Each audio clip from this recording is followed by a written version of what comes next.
ప్రాచీనకాలంలో మహర్షులు మరియు దేవతలు తిరిగిన యుగంలో అత్యంత సద్గుణశీలురాలైన ఓ మహానుభావురాలు జీవించింది. ఆమెనే అరుంధతి. ఆమె మహర్షి కర్దమ మరియు దేవహూతి దంపతులకు జన్మించి ఓ విశిష్టమైన జ్ఞానసంపన్న కుటుంబంలో పెరిగింది. ఇతర పిల్లలకన్నా భిన్నంగా అరుంధతి పవిత్ర గ్రంథాలు మరియు మహర్షుల జ్ఞానంపై ప్రగాఢమైన ఆసక్తిని కలిగి ఉంది. ఆమె అపూర్వమైన తపస్సుతో విద్యను ఆరాధిస్తూ జీవితం మరియు ధర్మం యొక్క మూలసారాన్ని గ్రహించడంలో గొప్ప పండితులను కూడా అధిగమించింది. కాలానుగుణంగా అరుంధతి మహర్షి వశిష్ఠుడిని వివాహం చేసుకుంది. వశిష్ఠుడు సప్త ఋషులులో ఒకరు.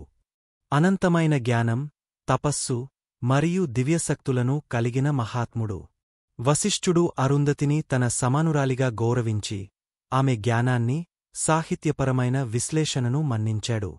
ఒకానొక రోజు ఇంద్రుడి సభలో ధువిలో అత్యంత నీతిమంతురాలు ఎవరో తెలుసుకోవాలనే చర్చ జరిగింది. దేవతలు, ఋషులు తమ తమ అభిప్రాయాలను వెల్లడించారు. అయితే అరుంధతిని మాత్రమే అందరూ అగ్రస్థానంలో ఉంచారు. ఆమె నీతిని పరీక్షించాలనే ఉద్దేశంతో ఒకనాడు పరమశివుడు ఓ సాధువుగా వేషధారణ చేసుకుని ఆమెను పరీక్షించేందుకు వచ్చాడు. వశిష్ఠుని విమర్శిస్తూ అతడు తన తపోబలాన్ని కోల్పోయాడని, అందువల్ల అతడిని విడిచిపెట్టాలని సూచించాడు. కాని అరుంధతి ప్రశాంతంగా చిరునవ్వుతో ఇలా స్పందించింది: నా భర్త, నేను, ఇద్దరం ఒకే ఆత్మ యొక్క రెండు భాగాలు. ఆయన సద్గుణాలు నావే, ఆయన బాధలు కూడా నావే. ఆయన పట్ల నాకున్న భక్తిని ఈ ప్రపంచంలో ఏ శక్తి కదిలించలేదు. నా భక్తి కేవలం కర్తవ్యం కాదు, ఇది నా జీవితం యొక్క సారాంశం. ఆమె దృఢమైన విశ్వాసాన్ని చూసి పరమశివుడు ప్రసన్నుడై అతని అసలైన రూపంలోకి మారి, నీ పేరు యుగయుగాలపాటు భక్తి మరియు నిబద్ధతకు ప్రతీకగా నిలుస్తుంది అని ఆశీర్వదించాడు. కాని వశిష్ఠుని జీవితంలో తీవ్రమైన విపత్తు సంభవించింది. అతనికి ప్రధాన ప్రతిద్వంద్వుడిగా విశ్వామిత్రుడు అనే మహర్షి ఉండేవాడు. విశ్వామిత్రుడు రాజునుండి మహర్షిగా మారినవాడు. వశిష్ఠుని ఆధ్యాత్మిక శక్తిని మించిపోవాలనే తపనతో ఎన్నో ప్రయత్నాలు చేశాడు. కాని ప్రతి ప్రయత్నంలోనూ విఫలమయ్యాడు. ఈ కోపంతో విశ్వామిత్రుడు వశిష్ఠుని వంశం నాశనమవుతుందని శపించాడు. ఈ శాపం కారణంగా వశిష్ఠుని కుటుంబానికి తీవ్ర దుఃఖం కలిగింది. తీవ్ర మానసిక వేదనతో వశిష్ఠుడు ఇంటిని విడిచిపెట్టి తపస్సులో మునిగిపోయాడు. కుటుంబ బాధ్యతలు, శిష్యుల సంరక్షణ మరియు ధర్మ పరిరక్షణ వంటి కర్తవ్యాలన్నీ అరుంధతి భుజాలపై పడ్డాయి. అయినప్పటికీ ఆమె అపారమైన జ్ఞానం, సహనశీలత మరియు ధర్మ నిబద్ధతతో వాటిని సమర్థంగా నిర్వహించింది.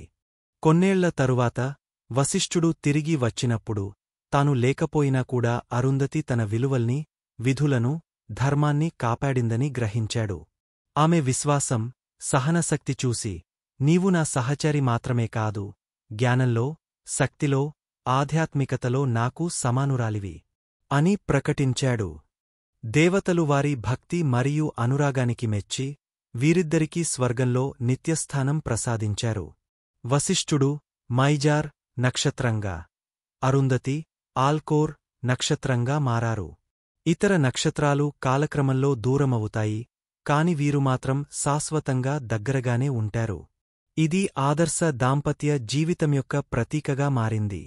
ఈ కారణంగా హిందూ వివాహాల్లో అరుంధతి దర్శనం అనే శాస్త్రాన్ని పాటిస్తారు.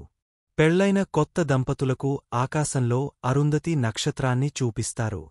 ఇది వివాహ బంధం కేవలం ప్రేమ పైన కాకుండా పరస్పర గౌరవం, నమ్మకం మరియు ధర్మబద్ధమైన సహజీవనం అనే భావాన్ని నేర్పుతుంది. Subscribe to us for more content like this.